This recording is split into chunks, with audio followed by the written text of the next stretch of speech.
and we will call to, at 12:30 p.m., and we will call to order our called meeting for the Del Mar College District with several items for discussion and possible action. We'll dispense with the calling of the quorum as we have that established, and we will ask for any general public comment.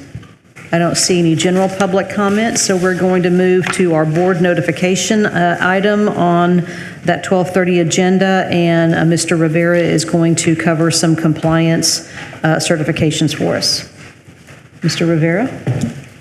Thank you, Madam Chair. And this is just for the record to put everyone on notice, especially the board, on two different certifications that come up this year as a result of compliance requirements that were initiated by the last legislative session, not the one that's most recent. And what we commonly refer to as SB 17, which is the DEI compliance, and the SB 18, which had to do with the tenure bill. Under SB 17, annually by September 1, the college, through its board chair and college president, is required to certify that it is not inappropriately using state funds towards the purchase of any prohibited DEI activities. It's a detailed certification, and it requires both Dr. Escamilla and Chair Scott to certify under penalty of perjury. So they pay attention to this very carefully. Now, I'm happy to report here, Madam Chair, that as the board knows, that we had our auditors, Weaver, actually do an audit, a self-audit, and you all received the results. And so you know, and I'm happy to state that the college was not found to be in direct violation of any of these requirements. And so that's pretty good information for you to go ahead and certify that we are okay again. And so, board, that will be taking place before September 1. The second certification really just requires us to confirm that we have tenure policies in place that are in accordance with the legislation that had different requirements. We already had a policy. We made some adjustments to that. You all approved that, and so last year we certified compliance by forwarding copies of the tenure policies, and we'll be doing that again. Ms. Tammy McDonald, as VP of Administration, handles that certification. So again, this is just to let you all know, provide you on notice of these compliance certifications, to be as transparent as possible that we're doing everything we can to comply with the law. Any questions? Any questions for Mr. Rivera? Thank you, sir. We're going to move into action items, and our first four are all related to the budget and tax rates. I am going to ask for clarification from Mr. Rivera. This specific language, is this for item number 2 or item number 3? Is the combined tax rate, or, because those two action items are very similar.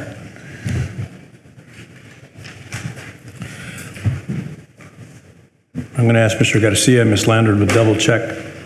Yeah, that's one is the tax rate and one is the levy, but it's very, very linked together, I believe. But the prescribed language is for which action item? Is it for 1 and 2, Jackie? It's for the tax rate. Which is number 2. Number 2. Number 2. Thank I'm sorry. you. All right. Thank you. That's what I need clarification on. Sorry about that. All right, so first we will have a brief summary of the presentation from Mr. Garcia on our maintenance and operation and debt service budget, and then we will call for action to adopt. Yes. Thank you, Madam Chair. The college has fully complied with all statutory requirements necessary for the adoption of the proposed maintenance and operating and debt service budgets for fiscal year 2025 and 2026. At this time, the college is respectfully requesting the board's consideration and approval of the action item to adopt the proposed M&O and debt service budget as presented at today's public hearing meeting. Thank you, Mr. Garcia. Is there a motion to adopt? Thank you, Mr. Second. I'll make a motion to adopt the maintenance operating budget and the debt service budget for fiscal year 25-26. Thank you, Mr. Krul. Second by Dr. Babley. Is there any discussion or questions from the board? Is there any public comment on this item? Seeing none, all those in favor, please raise your hand. Madam Chair, can you do a roll call vote? I think we should probably get a roll call vote. Okay, we'll do a roll call vote. Yeah. Roll call vote. Ms. Pettis. Yes. Dr. Beverly? Yes. Regent Earl? Yes. Mr. Garza? Yes. Mr. Lowe? Yes. Ms. Scott? Yes. That motion passes unanimously. A second item is related to the order for the the M&O and debt service tax rates. Mr. Garcia. Yes, thank you, Madam Chair. The college has fully complied with all statutory and legal requirements for the adoption of the proposed maintenance and operating and debt service property tax rate and levy on all property located within the boundaries of the Del Mar College District. At this time, the college respectfully requests the board's consideration and approval of the action item to adopt the proposed M&O and debt service property tax rates and authorize the levy on all property within our district as presented at today's public hearing meeting. For presentation purposes, would you pull up that resolution that's attached to item number 2?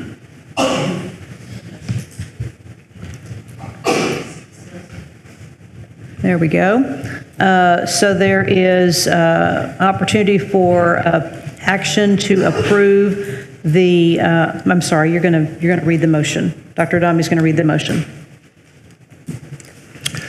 Madam Chair, I move that property tax rate be increased by the adoption of a tax rate of 0.275903, which is effectively 4.08% increase in the tax rate. Thank you very much. Is there a second to that motion? Second by Dr. Babbely. Is there any discussion on this item? Is there any public comment on this item? Seeing none, we'll have a roll call vote. Ms. Pettis? Ms. Scott? Yes. Mr. Lowe? Yes. Mr. Garza? Yes. Mr. Kroll? Yes. Dr. Beverly? Yes. Dr. Adami? Yes. That motion passes unanimously. And then next is the adoption of the tax rates and tax levy. Mr. Garcia? Yes, ma'am. The college has fully complied with all statutory and legal requirements for the adoption of the proposed maintenance and operating debt service property tax rate and related levy on all properties located within the boundaries of the Del Mar College District. At this time, the college respectfully requests the board's consideration and approval of the action item to adopt or authorize the levy on all property within our district as presented at today's public hearing meeting. Thank you. And again, can we scroll, there we are, to the order that was included in the packet. So this will accept a motion to adopt the order regarding the 2025 tax levies as presented. Is there a motion to that effect? So moved. Thank you, Mr. Kroll. Is there a second? Dr. Beverly? Is there any discussion? Any discussion from members of the board? Is there any public comment on this item? Seeing none, let's do a roll call vote. Dr. Adami? Yes. Dr. Beverly? Yes. Mr. Kroll? Yes. Mr. Garza? Yes. Mr. Lowe? Yes. Ms. Scott? Yes. That motion passes unanimously. And then lastly, we do have an action related to the 2025-26 tax exemptions. Mr. Garcia. Thank you, Madam Chair.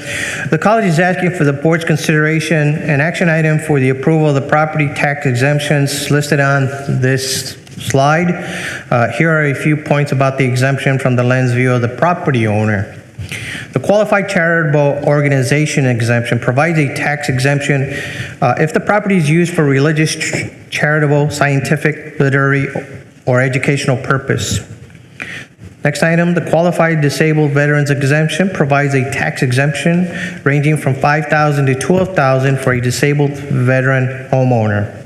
Next item, the homestead exemption provides a tax exemption valued at $5,000 on a person's residence homestead.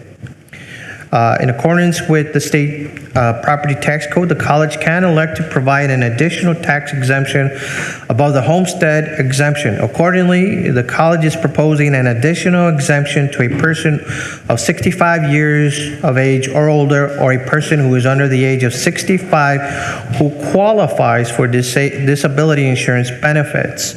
This exemption is valued at $50,000 for a combined total of $55,000. For more information about property tax exemptions, please contact your respective county appraisal office to determine how much you may qualify for an exemption. As a final note, this action item is consistent with prior year's request. The college is now seeking your approval for this action item. Thank you, Mr. Garcia. So if you'll show us the order that is attached to this item. So there's Chair is requesting a motion to adopt the order as presented. So moved. Thank you, Mr. Loeb. Second by Dr. Babbly. Is there any discussion or questions from the board? Is there any public comment on this item? Seeing none, can we do this by voice vote or show of hands? All those in favor, please raise your hand. Any opposed, same sign. That motion passes unanimously. Thank you very much. Thank you, Mr. Garcia, and again, thank you to your team for all your hard work over the past few months. Now we'll start all over again, because I know your work is year-round.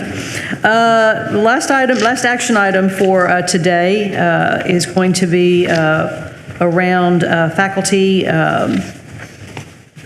council and compliance issues related, changes to policy related to legislation. Ms. McDonald. Thank you, Chair. In compliance with one of the new requirements under SB 37 that was enacted in the regular session of the 89th legislature, this proposed policy will also ratify and allow the establishment of our faculty council at Del Mar College to be in accordance with SB 37, which is part of the Texas Education Code section 51.3522. So we have current policy in B2.4. So we're going to have some recommendations for additions and revisions to that current policy. We've drafted a proposed policy for your consideration and approval. In developing this proposed policy, Del Mar College administration has worked closely with faculty council leadership. Administration will continue to work with faculty council to develop the additional procedures and guidelines that are also required under the new law. I wanted to make sure that I mentioned as part of, I'm going to call it our working group on this, from faculty was Dale Anderson, Jose Cortez, Kathleen Westergren, Teresa Klein, Lisa Mullenberg, Paul Gottenmaler, and then from my staff, Jessica Alaniz, who helped us bring it together in the format for policy. So I want to thank that working group, and we have more work to do on this item. So before you is our, for action is our, there we go. There's the proposed revised policy. As you can see, we made just a couple of changes in the top paragraph. So in our regular standing committees, which we have now, we remove faculty council from that because it's going to have its own, I want to say, category. So, so they were removed from that top section, and then anything in the blue is brand new. So that is what's required to be a board policy to ratify and establish the faculty council under the new guidelines. Any questions? Thank you, Ms. McDonald. Are there any questions, Ms. McDonald? I think we do have Dale Anderson here. I was going to say, from Dr. faculty. Anderson's here from the faculty council and faculty Great. representing faculty. I just wanted to confirm, we had a discussion, so this is the first vote just to confirm the continuation of faculty council. We're still going to go and do some more policy updates, because I know we discussed, how to, some modification to the college policies on, people interfering with the shared governance process. So we're still working on those, and those will come later. Yes, we'll have a policy update at our September board meeting, which will go over some more of the policy changes that we will need based off of the current outcomes of legislative session. So yes. Okay, great. Thank you. You're welcome. Region Love, this is being done because of September 1 deadline. Yeah. And the faculty had to approve the changes to their constitution. Have they done that? Yes, that passed this week, sir. Okay, great. Everybody, Dr. Dale Anderson, just in case, just as a reintroduction, needs no introduction, but I have to. There's a lot of people watching perhaps too, but please, Dr. Anderson. Hello, I'm the current chair-elect of the Faculty Council until September 1st, should you approve this. Faculty feels that this is an important mechanism to ensure that communication is happening throughout the college, and we are all firm believers that we increase our decision-making and problem-solving capacity through communication. So faculty would really like to support, or your support for the passage of this change to our policy. Thank you, Dr. Anderson. Yes. Just a question to you. How does the faculty feel in general about the environment of how faculty governance is being strengthened or weakened, or is it refined? What's the general feeling of the faculty, especially with DEI and other developments at the state level? What do you really hear from faculty? Faculty is concerned about bills that are encroaching on the ability for the administration to work openly with faculty.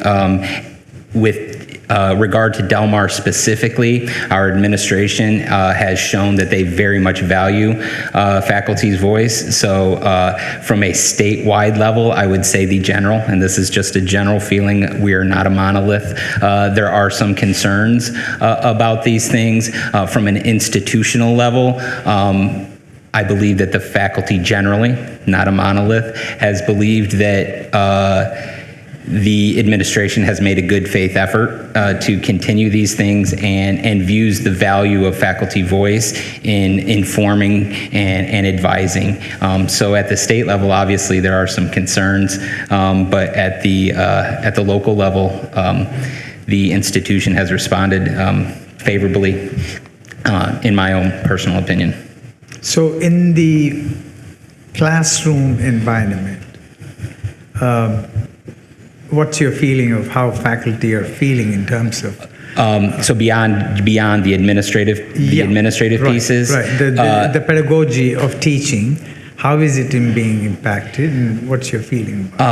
Based on the bills that have been passed, the major concern is managing the dual credit students in our classroom, because most of the bills that we're aware of that are directed at instruction are directed at teaching high school students. And so just that overlap, but Mr. Rivera has done a very good job of engaging with the faculty and talking to them about changes they need to make. But obviously, yes, there's probably a great deal of concern among aspects of our faculty with those. I like your diplomacy.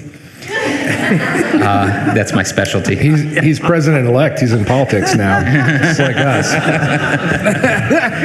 I'm trying to be the least politician. And he's a doctorate of comms. So.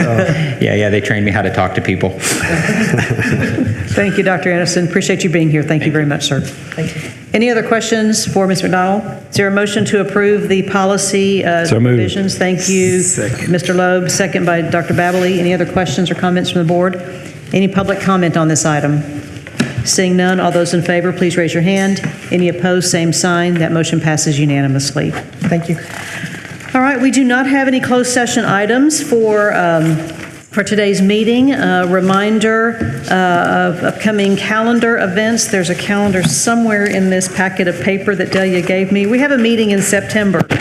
On September the 9th is our next regularly scheduled meeting, so we look forward to seeing you all then. So this called meeting of the Board of Regents is adjourned at 12:49 p.m.